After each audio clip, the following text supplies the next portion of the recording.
안녕하세요. 반갑습니다. 저는 서울경기북부 부회장 문상현이라고 합니다. 만나서 반갑습니다. 혹시라도 앞전 강의에서 질문이 있었는데 못하신 분들은 차마 부끄러워서 못하시거나 빨리 확 지나가서 못하시거나 하신 분들은 이따 끝나고 나서 끝날 때쯤에 질문해달라고 하면 제 강의 끝나거나 마지막 저희 회장님 강의 끝나거나 할 때 질문을 올려주시면 지금 준비해 놓으셨다가 이따가 질문 있어요? 그러면 올려주시면 답 아마 교수님께서 해주실 겁니다. 오늘 저희가 50차 온라인 집담회를 준비를 하면서 일단 무브먼트라는 키워드를 가지고 무브먼트를 만들려면 우리가 바디 펑션 스트럭처 레벨하고 액티비티 레벨하고 그걸 구별 지을 줄 아셔야 돼요. 그 다음에 구별 짓고 나서 그것을 또 어떻게 연결시켜야 될 건가. 그 다음에 연결을 시킬 때 그 과정에서 앞에서 교수님께서 얘기하신 모터 컨트롤이라든가 모터 러닝이 같이 들어가야 돼요. 그래서 그 두 개를 어떻게 연결할 수 있을지를 이 시간에 바디 펑션 스트럭처 레벨과 액티비티를 어떻게 연결할 수 있는지 여기서 한번 알아보고요. 그 다음에 이 다음 저희 회장님이 계속 케이스로 가지고 어떻게 모터 러닝을 하고 모터 컨트롤 하는지 이런 것들을 더 보여주실 겁니다. 자, 한번 분석을 한번 해볼 거예요. 이 환자한테 여러분들이 한번 마음속으로 분석을 해주시면 감사하겠습니다. 자, 일어나셔서 저기 한번 돌아갔다 오실 거예요. 여러분들이 흔히 얘기하는 것들, 뭐 어디에 스타빌리티가 떨어지고 어디에 근육이 약하고 무슨 문제가 있고 이런 것들 마음속으로 한번 세팅해 보시기 바랍니다. 보시게 되면 골반이 걸어갈 때 이렇게 바깥쪽으로 많이 빠지기도 하죠.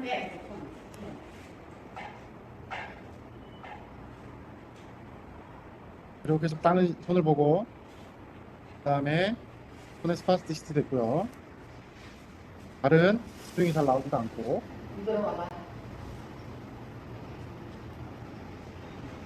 발에 움직이고 있고 토가 안쪽으로 돌아오는 게 토 인게이트 하기도 하고요.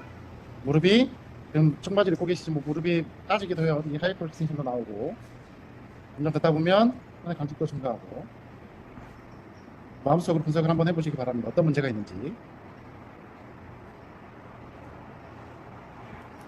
가사. 자, 다시 한번 볼게요. 자, 일어나셔서 저기 한번 돌아갔다 오실 거예요. 이번에 저 센터에 오신 첫날 제가 했던 분인데 첫날 제가 영상을 찍은 거예요. 골반이 바깥쪽으로 많이 빠지고 움직이는 거 보니까 이런 생각하신 분도 있을 거예요. 앱도미널에 위크니스가 있거나 쿼드리셉스가 위크니스가 있거나 네가 하이퍼 익스텐션 되니까. 다른 분 계신가요? 글루테스 맥시무스나 그다음 햄스트링이 타이트하거나 글루테스 맥시무스가 약하거나 또는 메디오스가 골반이 지금처럼 빠지니까 메디오스가 약하거나 또는 스윙이 잘 나오지 않으니까 도시플렉스가 위크니스가 있거나 그렇게 하실 수 있죠. 그리고 돌고 다리 들리지 않고 다리 끌립니다. 이렇게 혹시나 플란타 플렉스가 타이트하거나 쇼트닝이 있어서 이게 발이 이렇게 걸린다가 드래깅 되거나 그래서 서컴덕션이 약하게 나타난다거나 뭐 이렇게 생각하실 수 있죠. 이것들은 다 어떤 것들인가요? 이것들 앱도미널 위크니스, 글루테스 메디우스 맥시무스 위크니스, 쿼드리셉스 위크니스, 그다음에 햄스트링 타이트니스, 도시플렉스 위크니스, 카프 머슬 타이트니스. 가서 앉을게요. 이거는 바디 펑션인가요? 액티비티인가요? 그렇죠? 바디 펑션입니다. 신체 기능입니다. 간단하게 한번 이렇게 분석을 한번 생각을 해보시고요. 우리가 환자분들을 치료하실 때는 오늘은 이제 이번 케이스는 제가 신경계 보행에 대해서 할 거고 이 다음에 저희 회장님 오스페딕에 대해서 할 거예요. 생각을 해봐야 돼요. 여러분들이 주로 많이 생각하는 게 바로 머슬의 문제인가, 다시면 머슬이면 또 위크니스의 문제인가, 쇼트닝의 문제인가. 물론 이런 것들로 인해서 스파스티시티가 좀 증가될 수 있죠. 뭐 이런 문제들인가, 아니면 조인트의 문제인가. 조인트의 문제 있게 되면 주로 많이 생각하는 게 인스타빌리티의 문제인가, 힙 조인트 인스타빌리티, 숄더 조인트 인스타빌리티, 또는 유착으로 인해서 숄더의 유착으로 인해서 힙 조인트의 유착으로 인해서 문제가 있다든가 이렇게 생각할 수도 있겠죠. 가장 우리가 많이 생각하는 것 중에 하나가 근육, 그 다음에 관절 이런 것들이 있습니다. 물론 이 외에도 뭐 신경에 대해서 문제가 있다고 생각할 수 있죠. 물론 센소리 문제가 있다든가 이럴 수 있습니다. 이런 것들은 다 바디 펑션에 들어가는, 결론적으로 말하면 바디 펑션에 대한 것들이에요. 일단은 우리가 이런 것들을 분석하고 우리가 어떻게 운동 조절을 시키고 운동 학습을 시킬지 이런 부분을 확인하려면 분석이 돼야 돼요.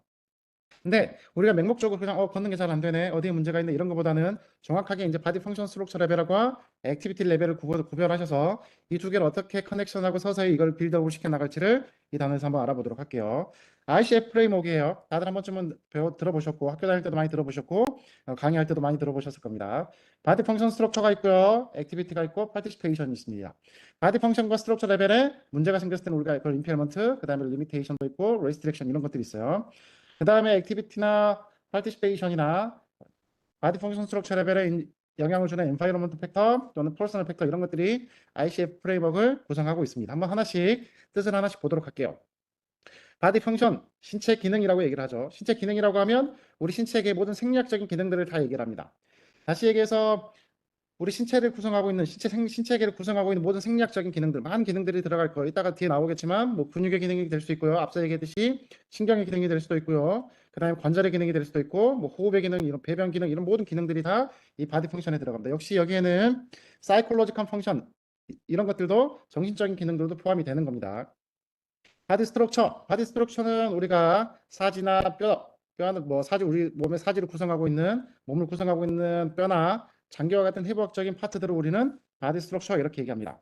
그래서 바디 펑션이나 바디 스트럭처 이 두 개의 부분들은 같은 레벨로 봅니다. 같은 레벨로 봐서 우리가 어떻게 이것들을 치료를 할지 제일 많이 하는 것들 중에 하나예요. 많은 우리가 여러분들 치료 세션들 중에 30분 안에 저희들이 여러분들이 치료하는 세션들을 30분 안에 가장 많이 치료하는 것들이 근력을 증가시키거나 근육을 스트레칭 시키거나 또는 지구력을 증가시키거나 호흡을 증가시키거나 뭐 이런 것들이죠. 그런데 이런 기능, 신체계 생리학적인 기능이나 뼈나 장기를 구성하고 있는 해부학적인 구조물들에 어떤 문제가 생겼다. 이랬을 때 우리는 그것을 손상 이렇게 얘기하죠. 그걸 임페어먼트 손상이라고 얘기를 합니다. 그래서 근육이 다치거나 뼈가 다치거나 관절이 다쳤을 때 우리는 그것을 손상됐다 이렇게 얘기해요. 자, 여기서 여러분들이 바디 펑션과 스트럭처의 레벨에서 얘네들이 어떤 기능들을 하는지를 이미 알고 계셔요. 그래서 이 두 개를 이 부분을 좀 구별하셨으면 좋겠고, 액티비티 같은 경우는 개인의 일상생활 모든 동작들이 다 포함이 되는 거예요. 다시 얘기해서 과제를 수행하거나 움직임을 수행하는 것을 우리는 액티비티 이렇게 얘기합니다. 다시 얘기해서 여기서는 근데 하나가 좀 더 들어가면 좋아요. 미닝풀이라 그래서 의미 있는 과제 수행인 거예요. 의미가 있는 과제를 수행하는 것들을 우리는 액티비티 이렇게 얘기할 수 있습니다. 이거는 지극히도 개인적인 레벨에서 얘기를 하는 거죠. 이제 연결을 여기서 보게 되면 여러분들이 두 개가 연결이 돼야 돼요. 여기 보게 되면 지금도 세수를 하고 있죠. 세수를 하기 위해서 많은 기능들이 포함이 돼야 될 거고 많은 스트럭처들이 포함이 되어야 될 거예요.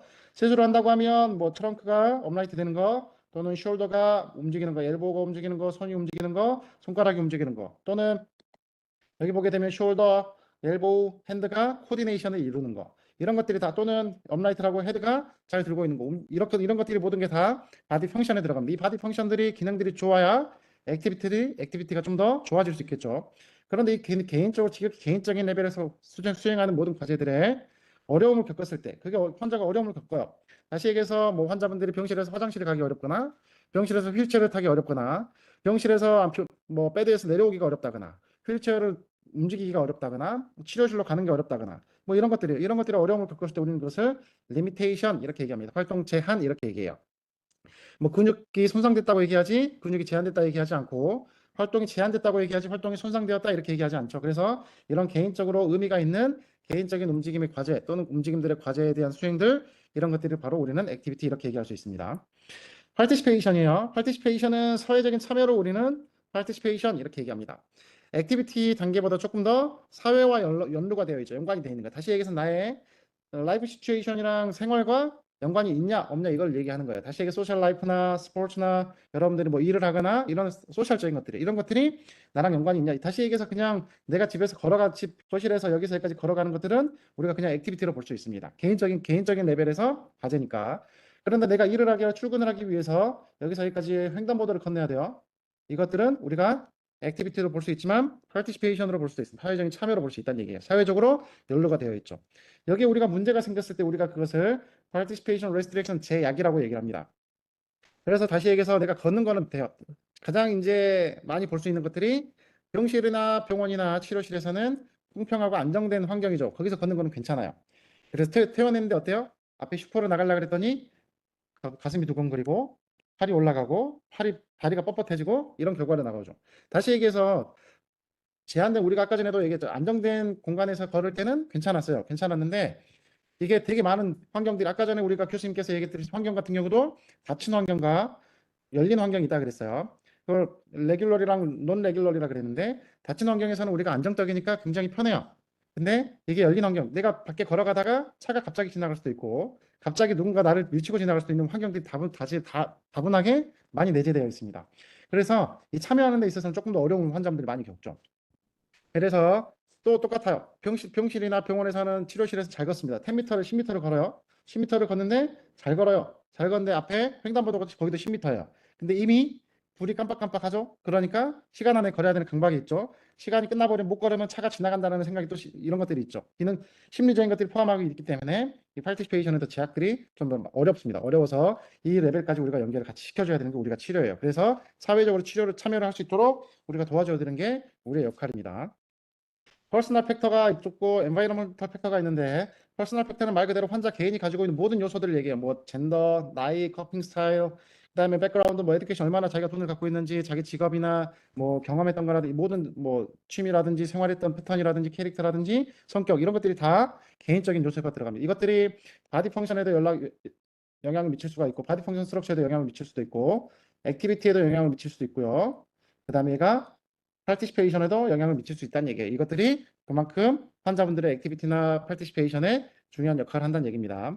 엔바이런먼탈 팩터예요. 여기 다시 얘기해서 환경적인 요소들입니다. 환자를 둘러싸고 있는 많은 어떤 환경들이 있는가? 예를 들면 가족들의 서포트가 좋은 건지, 이분의 소셜이 다른 사회적인 것들이 얼마나 이분을 잘 서포트하고 있는가? 환자를 둘러싸고 있는 환경들, 집에 걸어가는데 집이 2층인지 계단이 있는지 엘리베이터가 없는지 뭐 이런 것들입니다. 그래서 이런 것들이 모든 환자를 둘러싸고 있는 모든 환경들이 다시 얘기해서 아까 액티비티에 영향을 미치는지 파티시페이션에 영향을 미치는지 그렇게 되면 이런 것들이 영향을 미치면 역시 바디 펑션 스트럭처 레벨에도 영향을 미치겠죠. 그래서 ICF 옛날에 IDIC H 모델에서는 1차원적인 모델이었다고 하면 ICF 모델은 이렇게 3차원적인 모델로 우리가 기억을 하고 있습니다.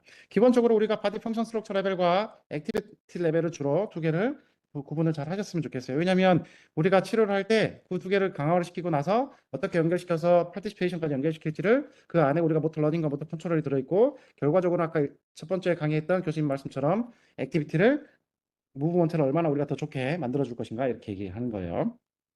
우리가 ICF에서 이 단원에서는 앞에서는 큰 키워드를 무브먼트에 대한 키워드를 말씀해 주셨고 여기서는 바디 펑션을 어떻게 바디 펑션 스트럭처 레벨에서 어떻게 우리가 이것을 훈련시킬 수 있는지 그냥 훈련을 단순하게 시키는 게 아니라 단계적으로 쉬운 자세에서부터 어려운 자세 다시 얘기해서 BOS는 넓은 자세에서 시작을 하고 점점 낮은 자세로 가고 COG는 낮은 자세에서 점점 높은 자세로 가는 거. 이 안에 다시 얘기하자 모터 컨트롤이나 모터 러닝의 이론이 들어있어요. 이 다음에 그 부분을 회장님 잘 설명을 해줄 거예요. 자, 그럼 우리 바디 펑션에 주로 어떤 것들이 있냐? 바디 펑션에서는 ICF에서는 이런 것들을 다 구성하고 있습니다. 멘탈 펑션 있죠? 멘탈 펑션 굉장히 중요해요. 또 센서리 펑션 있습니다. 또는 페인에 대해서 얘기하고 있죠. 그러면 센서리 펑션이라고 하면 우리가 센서리 펑션에 문제가 있다고 하면 신경계에 우리가 신경계에 문제가 있다고 생각을 할 수 있고 이 페인에 문제가 있다. 그럼 페인에 대해서 우리가 왜 페인이 나타나는지를 또 우리가 찾아야 될 필요가 있을 거고 또 우리는 목소리나 말하는 기능에 대한 부분들 바디 펑션이 있을 거고요. 카디오바스큘라 심혈관계, 그다음에 혈액계, 그다음에 면역계, 그리고 호흡계에 대한 기능들이 있을 거예요. 그러니까 혈관이나 심혈관에서 다음 또는 뭐 혈액이나 이것 운반하는 기능들, 그다음에 뭐 면역에 대한 기능, 그다음에 호흡하는 기능들이 호흡계에 대한 기능들이 있을 거고 우리가 많이 보는 것 중에 하나가 카디오바스큘라나 뭐 호흡계가 있겠죠. 또는 소화계나 아니면 메타볼릭 대사, 그다음에 엔도크린 분비계, 내분비계죠. 이런 기능들이 있을 거고 그다음 제니터 유리나리나 그래서 그 비뇨기과를 얘기해요. 비뇨기과 쪽을 얘기하고 그 다음에 리프로덕터라 그래서 그 재생하는 것들을 얘기하는 이런 기능들이 있을 겁니다. 그 다음 우리가 가장 많이 보는 뉴로머스큘러 스켈레탈 신경근 골격계 쪽이죠. 그래서 뭐 신경, 근육, 뭐 골격계 이걸 다 포함한 것들을 얘기합니다. 근데 우리가 움직임과 관련된 부분들을 얘기하겠죠. 다시 얘기해서 뉴로머스큘러 스켈레탈은 움직임과 관련된 모든 부분들을 다 포함을 하고 있습니다. 그래서 가장 많이 보는 것들이 우리가 이런 것들이죠. 그 다음에 스킨에 관련된 기능, 그 다음에 그런 스트럭처에 대해 관련된 기능 이런 것들을 우리가 바디 펑션 이렇게 나누고 있습니다. 다시 얘기해서 모든 기능들을 얘기하는 거예요. 기능 여기도 기능 센서리에 대한 기능 다 기능입니다. 기능. 그러니까 우리가 신체계의 모든 생리학적인 기능들을 얘기했어요. 아까 얘기했으면 우리가 근육의 기능, 관절의 기능, 소화 기능, 배변 기능, 호흡 기능 뭐 이런 모든 기능들, 신경 기능, 혈관 기능 이런 다 기능들을 우리는 바디 펑션, 신체계의 모든 생리학적인 기능들, 심리적인 걸 포함한다 그랬죠. 이 기능들이 바로 바디 펑션 이렇게 얘기할 수 있습니다. 바디 스트럭처는 여기 보시게 되면 다시 보게 다 여기도 보면 다 스트럭처 구조입니다. 구조. 다시 얘기해서 신경계의 구조, 눈, 귀와 관련된 그것과 관련된 구조물들. 다시 얘기해서 보이스나 스피치 말하는 것들, 입, 혀, 뭐 인후두 뭐 이런 것들을 얘기하는 거죠. 이런 것들에 대한 구조. 다시 해서 카디오 바스큘라 심혈관계에 대한 구조. 그다음에 면역에 대한 구조, 그 다음에 호흡에 대한 구조, 폐, 기관지 뭐 이런 것들 다 얘기하는 것들이 다 모든 구조들입니다. 다시 얘기해서 소화에 대한 구조, 위의 구조, 뭐 대장, 소장의 구조 이런 것들이겠죠. 그 다음에 메타볼릭에 대한 것들, 대사, 내분비계에 대한 구조물들. 그 다음에 다 뭐 아까 비뇨기과에 대한 것들, 비뇨기 생식기관에 대한 부분 구조들, 그 다음에 재생에 대한 구조들, 다 구조들입니다. 그 다음에 움직임과 관련된 구조물들, 그 다음에 뭐 스킨과 관련된 구조물들, 또는 그 외의 구조물들을 우리는 다 바디 스트럭처 이렇게 얘기할 수 있어요. 보게 되면 우리가 이제 움직임과 관련된 구조물도 아까 얘기했듯이 뼈 같은 것들이겠죠. 뭐 이런 구조물들을 다 우리는 뼈 장기와 같은 것들, 여기 다 이런 것들은 다 장기와 같은 것들인 거니까 이 뼈와 장기와 같은 우리 몸을 구성하고 있는 해부학적인 구조물들을 우리는 바디 스트럭처 이렇게 얘기합니다. 바디 스트럭처 구조물들과 그 구조물들이 행해지는 기능들 이것들을 우리는 같은 레벨로 본다고 얘기를 했어요. 그러면 우리가 실제로 물리치료사들이 많이 물론 다른 부분도 봐요. 보이스나 스피치 물론 우리가 많이 하기도 해요. 호흡에 관련된 이것들은 보이스나 스피치에 관한 것들은 호흡과 또 연관이 있어요. 그래서 호흡과 연관이 있기 때문에 레스피라토리 쪽 시스템과 이것들은 연관지어서 같이 할 수 있습니다. 우리가 많이 하기도 해요. 그렇지만 뭐 언어 치료사가 하기도 하죠. 그런데 우리가 가장 많이 보는 것들 중에 하나가 뭐 멘탈 펑션, 물론 작업 치료사들도 같이 해요. 그래서 멘탈 펑션 제일 많이 볼 거고요. 그 다음에 신경계 환자분들 또는 뭐 오스페딕 환자분들도 그렇지만 센소리 펑션에 대한 것들, 페인에 관한 것들을 제일 많이 하는 것들 중에 하나죠. 그 다음에 뭐 카디오바스큘라, 심혈관계도 우리가 많이 해요. 왜냐하면 우리가 직접적인 뭐 구조들을 우리가 바꿀 수는 없지만 우리가 지구력이나 그 다음에 뭐 계속 점핑이나 뛰는 걸 계속 숨을 차게 하면서 심장이 펌핑을 더 많이 할 수 있게 해요. 그래서 폐로 혈액도 보내고 뇌로 혈관을 보내서 이 심혈관계가 더 건강해질 수 있게끔 훈련 프로그램도 우리가 만들어서 그것들을 하는 기능들도 우리가 할 수 있죠. 뭐 혈액 같은 경우도 우리가 직접적인 건 아니지만 면역이나 이런 것들은 아까 얘기했던 호흡계나 카디오바스큘라 펑션들은 우리가 호흡 물리치료를 많이 하는 것 중에 하나입니다. 뭐 아까 얘기했던 그런 것들이 있지만 그래도 가장 많이 우리가 하는 것들은 뉴로머스큘러 스켈레탈 쪽이랑 이런 것들이 움직임에 관련된 것들 이런 부분들을 우리가 제일 많이 할 거예요. 여기에 다시 겹치는 것들 많아요. 뉴로머스큘러 스켈레탈과 움직임에 관련된 것들과 다시 센소리와 관련된 것들, 페인에 관련된 것들, 그 다음에 여기는 레스피라토리랑 카디오펄모너리 펑션들과 연결된 것들도 굉장히 많이 있습니다. 또 이것뿐만 아니라 멘탈에 관련된 부분들도 우리가 같이 할 수 있습니다. 왜냐하면 멘탈 같은 경우는 인지가 떨어지는 분들은 어떻게 치료해야 돼요? 이런 것들이 많이 물어보시는 분들이 많이 있는데 실제로 많이 어렵습니다. 어렵지만 우리가 움직임을 자꾸 보여줍니다. 보여주고 피드백을 주고 하는 것들을 이용해서 우리가 멘탈 펑션들을 같이 치료도 들어갈 수 있습니다. 가장 많은 것들 중에 제가 이 네 개를 한번 꼽아봤어요. 멘탈 펑션, 센서리 펑션, 그 다음에 카디오바스큘라, 레스피라토리, 그 다음에 뉴로머스큘러, 스켈레탈. 근데 우리가 가장 많이 신경계 치료를 한다고 하면 제가 이제 신경계에 좀 포커스를 맞췄으니까 신경계에서 하는 것들, 센서리 펑션이나 페인, 그 다음에 또 뉴로머스큘러 스켈레탈이나 움직임에 관련된 그런 기능들이 주로 많이 여러분들 하는 것들이고 근력을 증가시킨다거나 근육을 스트레칭 시킨다거나 뉴라를 일롱게이션 스트레칭 시킨다거나 뭐 이런 것들입니다. 통증을 릴리즈 시킨다거나. 근데 이 중에서도 오늘 좀 포커스를 맞춘 거는 우리가 가장 많이 하는 뉴로머스큘러 스켈레탈에다 제가 오늘 움직임과 관련된 기능들을 한번 제가 보도록 하겠습니다. 이거를 게이트에 연결을 시켜보게 되면 게이트는 여러분들 잘 아시다시피 우리가 이니셜 컨택부터 로딩 리스폰스, 미드 스턴스, 터미널 스윙, 프리 스윙이 스턴스 페이스로 들어갈 거고요. 그 다음에 이니셜 스윙, 미드 스윙, 터미널 스윙 이 세 개가 스윙 페이스로 우리가 갈 겁니다. 그래서 이 게이트에 오늘 포커스를 맞춰서 어떻게 바디 펑션에 대해서 치료를 하는지 포지션도 바꿔나가면서 어떻게 하는지 보도록 하겠습니다. 일단은 여러분들이 게이트를 조금 넣었으니까 게이트에 포커스를 맞춘 거니까 게이트에 대한 설명을 조금만 드리고 갈게요. 좀 많이 드릴 시간 관계상 많이 드릴 수는 없어요. 조금만 드리고 가도록 하겠습니다. 이니셜 컨택이에요. 여러분들이 일단 뭐 각도도 중요해요. 각 조인트마다 보게 되면 이니셜 컨택에 보게 되면 힙 조인트 25도, 니 조인트 제로, 그 다음에 이렇게 보게 되면 앵클 조인트 제로 뭐 이렇게 각도도 중요하지만 여기서 좀 볼 것들은 오늘 볼 것 각 키머슬이나 크리티컬 이벤트라 그래서 주 뭐 이벤트 어떤 일들이 각 페이스마다 일어나는지 이런 것들을 좀 중점적으로 보도록 하겠습니다. 이니셜 컨택에서 보게 되면 첫 번째로 쿼드리셉스가 일을 해야 되고요. 햄스트링이 일을 합니다. 그 다음에 프리티비아리스 머슬이 일을 해야 터미널 스윙과 연결되어서 힐이 땅에 닿을 때까지 갈 수 있도록 하겠죠. 보게 되면 쿼드리셉스, 그 다음에 햄스트링, 프리티비아리스 머슬 이런 것들이 일을 해줘야 니가 익스텐션 되고 앞으로 많이 나간 것들이 디셀러레이션 될 수 있고 프리티비아리스 머슬들이 일을 해줘야 발목이 들려지는 것들도 우리가 해줄 수 있겠죠. 그래서 이 근육들이 일을 하게 됩니다. 그래서 각 페이스마다 각 주 원인들이 그 크리티컬 이벤트라 그래서 주로 해야 될 일들이 있어요. 각 페이스마다 그런 것들이 이루어져야 돼요. 그래서 크리티컬 이벤트 주로 일을 해야 되는 것들은 이니셜 컨택에서는 힐이 땅에 먼저 닿아야 돼요. 힐이 땅에 닿고 그래서 우리가 걸을 때 보게 되면 힐이 땅에 닿고요. 힐 락커, 앵클 락커, 그 다음에 토 락커, 그레이터 토 락커 이렇게 네 개의 락커가 있는데 구르는 거예요. 락커라는 것들은 구르기입니다. 구르기. 그래서 이니셜 컨택일 때는 힐이 땅에 닿고 힐이 구르는 것들이 이렇게 일어나야 돼요. 그래야 움직임들이 나중에 더 부드럽게 갈 수가 있어요. 이게 힐 락커가 시작이 되게 됩니다. 이때 보게 되면 터미널 스윙에서 쭉 왔다가 이니셜 컨택까지 오면서 이니셜 컨택에서 발이 딱 멈춰요. 그래서 디셀러레이티가 그 감속하는 효과를 이니셜 컨택에서 만들어줘야 돼. 이게 되지 않으면 계속 발이 앞으로 빠져나갈 수가 있겠죠. 이게 이제 주로 키머슬 크리티컬 이벤트입니다. 이니셜 컨택에서. 로딩 리스폰스 같은 경우는 굉장히 좀 많이 중요해요. 환자분들이 이 로딩 리스폰스를 잘 못하죠. 지금 보시게 되면 이렇게 보게 되면 그라운드 리액션 포스가 이렇게 딱 있어요. 까만색으로 돼 있게 보면 보게 되면 뒤로 보게 되면 우리 주로 키머슬들은 힙 익센서가 키머슬이 될 수가 있고요. 힙 익센서, 그 다음에 에이비덕터, 쿼드리셉스, 그 다음에 햄스트링, 프리티비알리스 머슬 이런 것들이 됩니다. 이때 보게 되면 왜 이렇게 보게 되면 이때 보게 되면 이렇게 몸보다 발이 계속 앞에 있죠. 근데 가장 중요한 것들은 로딩 리스폰스에서 뒤에 나왔나? 네. 충격을 흡수시켜줘야 돼요. 충격을 흡수시켜줘야 된다는 이유는 뭐냐면 아까 보게 되면 이니셜 컨택에서는 네, 니 조인트가 제로입니다. 제로. 니 조인트가 제로로 가면서 로딩 리스폰스 같은 니 조인트가 살짝 구부러져 있죠. 이렇게 몇 도 정도 구부러질까요? 그러면 무릎이 펴져 있다가 구부러진다는 얘기죠.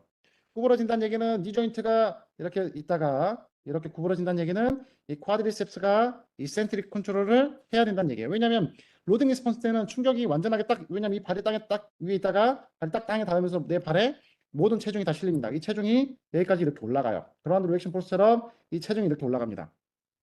이때 이 충격 흡수를 해주는 게 바로 쿼드리셉스가 이센트릭 컨트롤을 해줘야 돼. 그래서 니 조인트가 제로로 됐다가 이니셜 컨택에서는 제로, 로딩 레스폰스에서는 15도로 구부러지면서 쿼드리셉스가 이센트릭 컨트롤을 하게 됩니다. 이때 많은 부하를 받겠죠. 그래서 이 로딩 리스폰스가 되게 되면 반대쪽 발은 우리가 같이 보면 좀 편해요. 프리스윙이 돼요. 이따가 프리스윙에 대해서 얘기를 하겠지만 이 프리스윙에서는 이쪽 엄지발가락 쪽이 발가락 쪽만 땅에 닿아 있는 포지션이고 힘이 거의 다 빠진 상태가 돼요. 그러니까 이 한 발에 거의 체중이 갑작스럽게 다 실리는 시기가 딱 되는 거예요. 근데 이때 만약에 이 쿼드리셉스가 이센트릭을 못하거나 또 중요한 것들은 이 뒤에 있는 힙 익센서입니다. 글루테스 맥시무스나 특히 햄스트링이에요.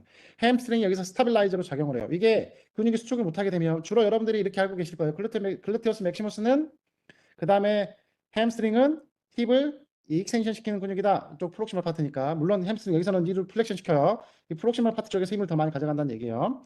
힙 익스텐서는 힙이 익스텐션 될 때 작동하는 근육이라고 생각을 하고 있겠지만 우리가 로딩 리스폰스 때 힙 익센서가 제일 많이 액티베이션이 됩니다. 그래서 이쪽에 충격이 딱 될 때 바디 웨이트가 딱 이쪽에 실려질 때 이게 글루테우스 맥시무스나 햄스트링 일을 못하면 펠비스가 뒤로 이렇게 빠져버리는 결과를 가져와요. 이 뒤로 펠비스가 뒤로 빠지지 않도록 얘네들이 계속 엄청난 힘을 받고 있어야 돼요. 그래야만이 옆라이트를 유지할 수가 있습니다. 이게 되게 중요한 요인 중에 하나예요. 그 다음에 이니셜 컨택에다가 발이 로딩 리스폰스 때 이렇게 프리티비알리스 머슬이 일을 해줘 이센트릭 컨트롤을 해줍니다. 보게 되면 아까 전에 힐이 락커드가 그 이니셜 컨택일 때 힐이 락커가 되고요. 로딩 리스폰스 때 힐이 락커가 되는 게 계속 진행이 됩니다. 그리고 아까 보게 되면 앵클이 플란터 플렉션 되는 거 이걸 조절해서 내려간다는 얘기인데 이때 힐이 땅에 닿았다 내려갈 때 프리티비알리스 머슬이 이센트릭 컨트롤을 한다는 얘기예요. 그 다음에 이 플렉션도 조절한다는 얘기도 역시 아까 얘기했듯이 쿼드리셉스가 이센트릭 컨트롤을 해서 충격을 흡수한다는 얘기입니다. 그래서 충격을 흡수할 때 이 쿼드리셉스가 니 플렉션들은 조절하는 게 쿼드리셉스 그 다음에 이런 것들이 굉장히 중요하다는 얘기예요. 그리고 계속 힙 플렉션을 지속적으로 유지해야 됩니다. 한 각도로 정도 보면 한 25도 정도를 계속 유지를 하고 있어야 됩니다. 이게 되게 중요한 크리티컬 이벤트예요. 로딩 리스폰스에서. 만약 이 일들을 못한다. 그러면 무릎이 로딩 리스폰스 뒤로 빠져버려서 원래 이렇게 반듯하게 있던 발이 이렇게 하이퍼 익스텐션이 나오는 결과를 여러분들이 많이 봤을 거예요. 로딩 리스폰스 때 무릎이 이게 조절이 안 되면 무릎이 여기 있다가 뒤로 쏙 빠져버리는 결과를 가져오죠. 그래서 이 하이퍼 익스텐션이 나오는 것들을 볼 수가 있습니다. 이게 굉장히 중요하고요. 미드 스턴스를 보게 되면 미드 스턴스 때 보면 미드 스턴스는 얼리 미드 스턴스와 레이트 미드 스턴스로 나뉘죠. 얼리 미드 스턴스는 글루테우스 맥시무스 메디우스로 들어가고 메디우스가 굉장히 일을 많이 해줘야 돼요. 그리고 쿼드리셉스로 일을 합니다. 그리고 카프 머슬의 세 개의 머슬들이 이렇게 꼭 액티베이션을 해줘야 돼. 이때 이 세 개의 근육들이 코디네이션을 잘 해줘야 돼요. 지금 계속 바디 펑션에 대해서 얘기를 하고 있는 거예요. 이 근육의 기능, 관절의 기능들. 그래야만이 이 자세를 이 트렁크를 업라이트를 시켜주기가 굉장히 좋습니다. 레이트 미드 스턴스로 가게 되면 업라이트를 할 때 보게 되면 얼리 미드 스턴스에는 거의 카프 머슬, 쿼드리셉스, 힙 에이비덕터가 같이 일을 해서 몸을 업라이트를 유지하지만 레이트 미드 여기 보게 되면 앵클은 제로입니다. 제로. 얼리 미드 스턴스에서는. 그러면 얼리 미드 스턴스의 제로이다가 레이트 미드 스턴스로 가면 여기서 약간 도시 플렉션이 나오니까 티비아가 앞으로 가야 돼요. 이때는 보게 되면 까만 그라운드 리액션 포스가 여기는 반듯했지만 여기서 약간 앞쪽으로 기울어져 있어요. 그렇다고 하면 이 몸이 여기 있다가 앞쪽으로 기울어질 때 얼리 미드 스턴스에서 레이트 미드 스턴스로 갈 때는 카프 머슬이 이센트릭으로 이 모든 체중과 몸들을 다 조절시켜야 된다는 얘기예요. 그래서 스무스하게 앞으로 나가는 것들을 해줘야 되는 게 미드스턴스예요. 그래서 가장 키 머슬은 힙 에이비덕터가 굉장히 중요하고요. 쿼드리셉스 중요하고 아까 얘기했던 카프 머슬 이 세 개의 머슬이 키 머슬입니다. 이거는 이 세 개는 얼리 미드스턴스예요. 얼리 미드스턴스 때 일을 해야 되는 거고 카프 머슬이 하나만 일어난다. 그러면 이거는 레이트 미드스턴스 때 일을 해야 되는 거라 카프 머슬이 이센트릭으로 조절하게끔 해줘야 돼요. 보게 되면 또 미드스턴스에서 환자분들이 굉장히 많이 어려워하시는 분들이 많아요. 왜냐하면 원레그 스탠드로 써야 되기 때문에 다이나믹하게 혼자서 밸런스를 원레그 스탠스로 밸런스를 해야 되기 때문에 어렵습니다. 그걸 잡고 있어야 되니까. 그래서 보게 되면 아까 보면 도시 플렉션, 그 플란터 플렉션 됐죠? 로딩 리스폰스에서 이렇게 플란터 플렉션이 되어 있어요. 그러다가 이렇게 미드스턴스 때 도시 플렉션을 만들어 와야 돼요. 그래서 앵클 락커가 일어납니다. 그래서 앞으로 TBR을 가져오는 역할, 로딩 리스폰스, 미드스턴스, 레이트 미드스턴스를 가져오는 거. 그러면서 로딩 리스폰스에서 구부러졌던 게 니가 풀로 익스텐션 돼서 업라이트하게 만들어주고요. 여기서 굉장히 중요한 것 중에 하나가 코로날 플레인에서 힙이 스타빌라이제이션이 있어야 됩니다. 그 말은 트렌드를 걸어갈 때 이거 만약 걸어간다고 하는 게 펠비스예요. 그러면 걸어갈 때 로딩 리스폰스, 미드스턴스 때 이렇게 펠비스가 딱 유지를 해야 되는데 이 코로날 플랜, 프론탈 플랜 또는 코로날 플랜에서 이 스타빌리티를 딱 유지를 해야 된다는 얘기예요. 근데 이게 안 되면 이렇게 한쪽이 올라가 버리는 결과를 가져오죠. 그럼 여기 위에 있는 몸통도 기울어 버리겠죠, 이렇게. 그래서 이 스타빌라이제이션이 굉장히 중요한 크리티컬 이벤트 중에 하나예요. 그리고 얼리 미드스턴스는 제로였다가 레이트 미드스턴스 때 이 풋이 앵클을 넘어서 앞쪽으로 넘어가게 되는 거예요. 다시 얘기해서 도시 플렉션 오더가 일어나야 된다는 게 크리티컬 이벤트예요. 터미널 스턴스입니다. 터미널 스턴스는 보게 되면 이 리액션 포스를 보면 완전